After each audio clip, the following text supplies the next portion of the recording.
Start. হ্যাঁ, level ঠিক রাখো। 2, হ্যাঁ একদম। 3, হ্যাঁ।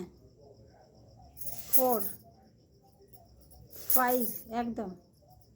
6, 7, 8, 9, 10। এবার কুশনটা নিয়ে নাও, কুশনটা সামনে রাখো, একদম ঠাসবে, বেসটার মধ্যে ঠাসটাবে। 1, একদম ছাড়বে, শ্বাস নিয়ে ঠাসো, আবার ছেড়ে দাও।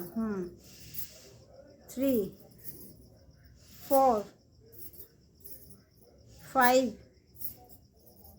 6, 7, 8, 9, 10। ছেড়ে দাও। এবার থার্ড নম্বর দেখাও, হাত জোড়া করো, হাত একটার সাথে একটা ক্লক করো। থার্ড, একদম ধরো ধরো, মাথায় তুলবে। এবার স্টার্ট। 1, একদম, বাহ। 2, ভালো হচ্ছে। 3, 4, 5, 6, 7, 8, 9, 10। ছেড়ে দাও। এটা 3টে দেখিয়ে দিলাম।